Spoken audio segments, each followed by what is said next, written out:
everyone, welcome. I am Ashysaurus, aka Ashy, and today I'm going to be talking about Dragon Age The Veilguard again, their PC features, plus high-level combat, spotlight, and a new podcast that they announced. If this is the type of content you would like to see, news, Dragon Age, or Bioware, then you're in the right place, so like and subscribe to see more. Let's jump into it. Let's start with the PC features blog post. The blog post starts with them explaining that 40% of their platform testing was on PC with 200,000 hours of performance and compatibility testing to get the PC experience right, and that was crucial to them. The blog post continued talking about making the UI and the controls to be a good experience for both controllers and keyboard and mouse. They spent 10,000 hours of their user research to make sure of it. Dragon Age The Veilguard will natively support PS5 controllers in addition to Xbox and mouse and keyboard. You can seamlessly transition from controllers to mouse and keyboard while playing in the menus. You can also have a different key binding for different rooks. So if you want your rogue to have a different key binding than your warrior rook, you can easily switch between them and make different ones. Veilguard will also support 21:9 ultra-wide monitors. They also added an option to remove black bars during cinematic cutscenes. You can just disable them with an option called cinematic aspect ratio, meaning you can get rid of the black bars that usually they have in movies and stuff like that. You can make it so your ultra-wide screen won't have that. You can also adjust your FOV with FOV sliders in the settings. There will be an option to uncap frame rate, as well as Veilguard will be launching with full HDR support. They also mentioned that Veilguard will run natively with Steam and have cloud saves for your deck, so you can jump back and forth from your deck and the PC, which is awesome too. They also say that remote play is enabled, so you can play on your TV, and they have a completely optional linking process that you can have with your EA account. For PC players, they will have ray tracing features as well as Ultra RT mode for extremely high-end rigs. Veilguard will have several types of upscaling available for NVIDIA DLSS 3 and FSR 2.2, which will have been heavily modified specifically for the game, and XESS will also support. They will also support DLSS 3 with frame generation and NVIDIA Reflex, as well as more PC features that they'll circle back before launch. Full features for display and the other ones, I'll be reading those down. Both support 4 ultra-wide resolutions, ability to uncap frame rate, including VSync and fractional VSync, HDR support, optional upscaling with the other things like DLSS 3 and the others, NVIDIA Reflex, DLSS 3 frame generation, optional dynamic scaling, cinematic aspect ratio, disable this for the ultra-wide screens. Graphic settings, you can preset available for low, medium, high, ultra. Texture settings, texture quality, texture filtering, light and shadow settings, lighting, quality, context shadows, ambient occlusion, screen space reflection, volumetric lighting, sky quality, ray tracing settings, ray traced reflections, ray traced ambient occlusion, ultra ray tracing. That's it for that. They also showed some really nice screenshots and like GIFs and stuff like that, so I'll put those on the screen to show that they were messing with like the settings and things like that, so you can look at those. They'll put the blog post in the description so you guys can check that out. So now we're gonna move on to the next blog post. Dragon Age Vows and Vengeance. This blog post starts off with them announcing on the 26th of August that they will have a companion week on their socials to give you a deeper dive into the 7 allies. In addition to that, they're going to be having a little side quest. It continues and talks about how they're announcing their new fantasy podcast called Dragon Age Vows and Vengeance, where you'll meet the new pair of heroes, plus alongside the companions in Veilguard. They'll be brought together by fate as they are embarked on a journey of vengeance and redemption and love, all set in Thetis. On August 29th, there will be an 8-part series that will be coming out weekly. It will have exclusive podcast characters, which are voiced by Mae Whitman, Bridget Lundy Payne, Armin Taylor. It will also feature the companions from Dragon Age The Veilguard, Harding, Davrin, Bellara, Neve, Cash, Emmerich, Manfred, and Lucanus, played by their actors. Throughout the series, you'll be able to hear more of each of their extraordinary backstories. This podcast is written by Will Melton and Jeremy Novick, with Bioware narrative support from Mary D. Marl and John Epler. You can check out the teaser that they posted, and I'll put it in the description. I will be reading the one that's in the blog post, but I'm also going to be reading the second half from a Twitter account named Gil Gatharin. Her name is Caitie. I just call her Caitie. I'll be putting that also in there and putting that one on the screen so you can get where I'm coming from. Because they put different descriptions for this, so I'm going to mention that. When the first episode airs, you'll meet Nadia, a retired cat burglar, finds herself back on the prowl after scoring a job of a lifetime. Unknowingly employed by the Dreadwolf, Nadia tracks down a powerful ancient artifact. Both she and her lover Elo find themselves caught in the web of lies that threatens the entire world. When Elo is seemingly vanished to the Fade, a mythical magical plane, Nadia desperately searches for answers on a rescue mission across Thedas. On her journey, Nadia finds an unlikely ally in Drayden, a bookish historian and writer with a troubled past and a mysterious connection to the Fade. Their journey to save Elo is arduous, dangerous, and at times downright foolish. But with the help of some friends and our heroes, we'll find some answers that they are looking for and a few that they wish they hadn't. Here's each date for each episode. It'll be the 29th of August for the first episode featuring Nadia, Elo, and Drayden. September 5th will be featuring Harding. That will be episode 2. September 12th will be featuring Darvin, and that's episode 3. September 19th will be episode 4, will be featuring Bellarum. September 26th will be featuring Cash. October 3rd will be featuring Lucanus, that's episode 6. October 10th will be featuring Emrich, and that will be episode 7. And October 17th will be episode 18, and will be featuring Neve. You can listen to them on all of these platforms: Apple Podcasts, Spotify, Overcast, Castbox, Pocket Cast, Podchaser, and Player FM. And that's all for now, as I'm recording this the day before they release their new high-level combat spotlight, so I will be editing this until then. But that is all we got for that, and I'm guessing the podcast is supposed to be what we usually get, which is a book. We usually get Dragon Age books before the release of Dragon Age games, and since we got to Winter Nights, I'm guessing they're going to release this podcast, and that's going to be it. Which is interesting. I'm very interested in this. I don't really care about the fact that they're going to have this as a romance and blah blah blah. I'm mostly just focusing on this for the characters that are going to be in there, because I really want to hear Lucanus speak. I really want to hear the characters actually speak, because you don't actually get to hear them in the trailers, and that's one of the things I've been really wanting to hear. So I'm excited to see that. I don't know if the characters from the podcast are going to be continuing and being into the game, but we'll see. But I'm interested in seeing the character of Drayden, because he seems like he's connected to the Fade somehow, and I want to see how that's going to work out. So I want to see what they're going to do with that. But yeah, this was going to be really interesting.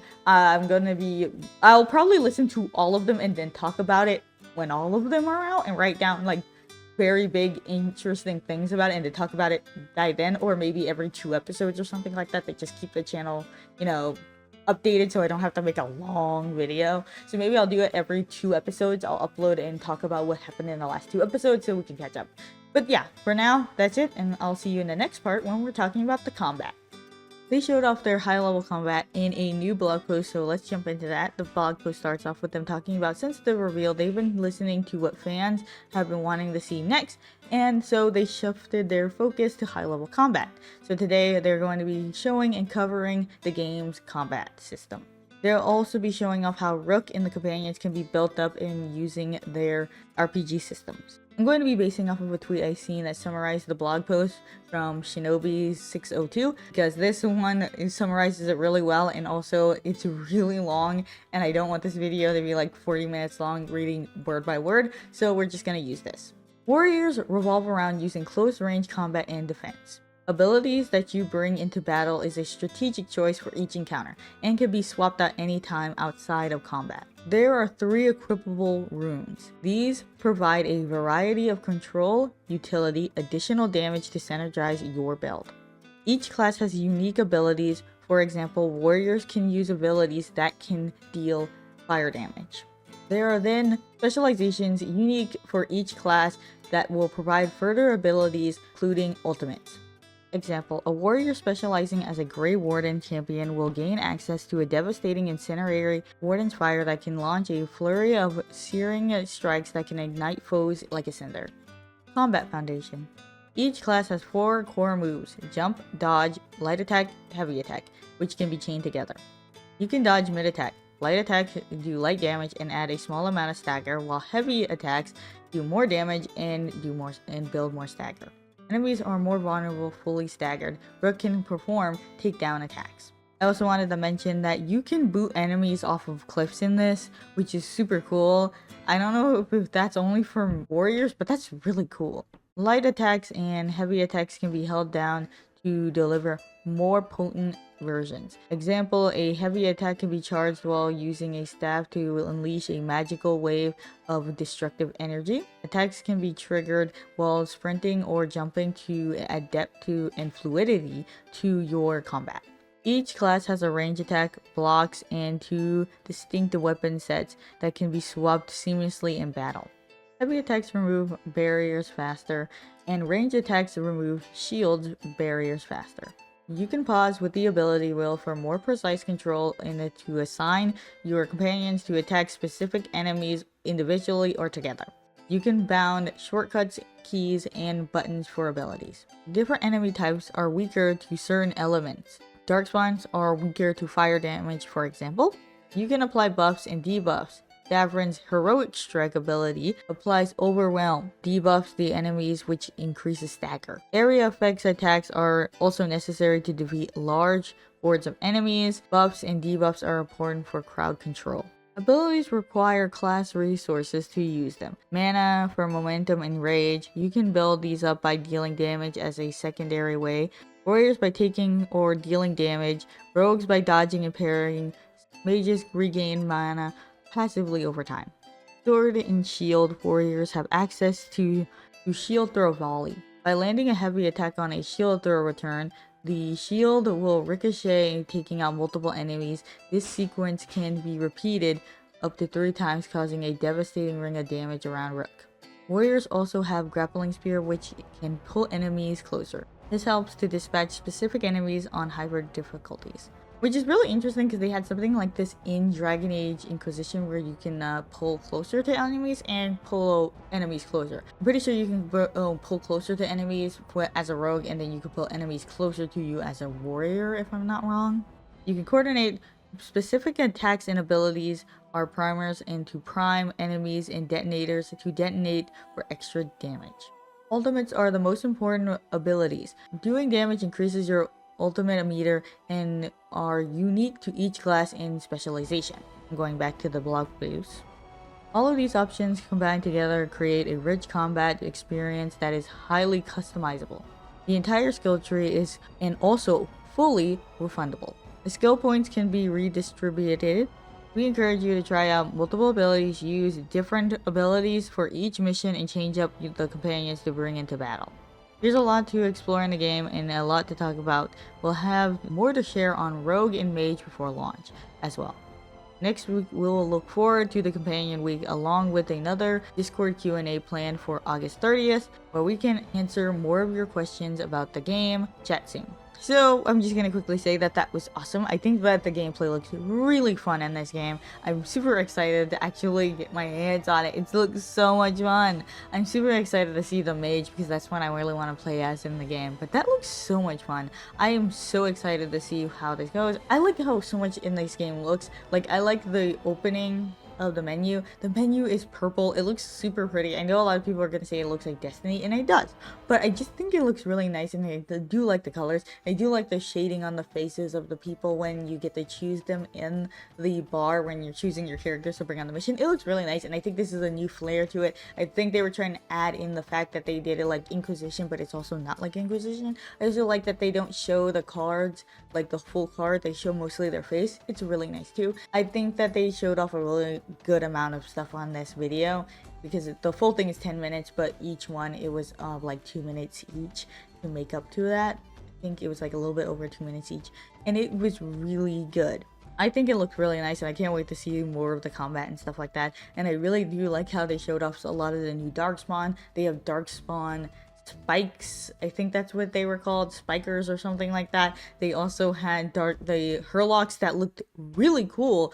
They had the ones that I was talking about, the ones with the scythes and stuff like that. That is really cool. I like the way that they look, and they have different names for like Hurlock, Grater, and stuff like that. They also have ones that like pull things off of their shoulders and throw it at you as bombs. That's wild. And how you can pull them over to you. That is so cool. It makes you want to play as a warrior. I know a lot of times warriors were really slow in the original and didn't make me want to play them, but now it just looks like so much fun. So that is really cool that they did that for that. And I'm excited to see more. But I will say that this was really cool. I really like the way that they showed it off. The companions, they showed off how when you pick Lucanus, he smiles, like smirks a little bit, like, you know you wanted to choose me. And I'm just like, that's hilarious. I love that. And then they show off how the other characters, and they show off some moves, like how Harding has a healing move on there. If you look closely, she has a healing move. That's super cool too. So I'm guessing that has something to do with her magical powers that she got in there. Or she just gives you potions, maybe. I don't know. But it's really cool. And I think that they showed off a really nice amount of stuff. They also showed you that Asan can attack enemies and dive bomb them, and that you can use the Warden like call and shoot down stuff and then hits the enemy. That's really cool. That is super cool, and I'm super excited to see more about this because I love the Grey Wardens. Also, lore tidbit, which will be a spoiler warning right now because this is going to have spoilers. The beginning of the video literally starts off talking about how Gildanon and her archdemon is destroying Weishaupt. Meaning, does this mean that they are the old gods? Like, does this mean that Gilganon and the others are the old gods? Because in the ending, I feel like people kept saying that I was wrong about this, that I was wrong, that they were saying that the elven gods are not the old gods, and it seeming like they are. I know that they had an art a while ago where it's a Dragon Age, and it had like 2 dragons, and everyone was like, so we're gonna have 2 blights, and I'm now wondering if that means that they're gonna just basically finish up the story that the old gods are the elven gods, and that the ones that you killed beforehand, you know, as the warden and then the other wardens killed off, were those actually the other elven gods, or were there just spirits and stuff like that inside of the dragons, and then that when they got freed, they all got freed? Because they look like there was other monsters in the trailer of the last trailer they showed off. So I have no idea. It's just a lot of questions, and I have a video I'm planning. It was supposed to be my soloist video, but it will be different. It's going to be more about questions that I need answered in Dragon Age Veilguard, and we'll see if they're answered. But that's why I want to make that video and talk about Solus, talk about all the stuff that's going on. So that's going to be a thing, but that's it for this video. And I wanted to know what you guys liked. Did you guys like what you seen? Do you think that there's more that you want to see about the combat? Like, is there something wrong or stuff like that? What are your thoughts on the combat as a whole and what you've seen today? Because you can tell me down below and I'll be in the comments, and I would love to have a conversation because I think I've seen a lot that was really good from this trailer than really bad. So I'm expecting to see more, I guess, more hype for it. And if not, if people think that maybe, you know, it's not that good, I want to hear why you think so. So put that down below, and I'll see you guys in the next video. Thank you guys so much for watching, and I'm gonna get to editing this now. See you guys in the next video. Bye. Whoa, whoa, whoa, I'm just a man missing you. Please understand, without you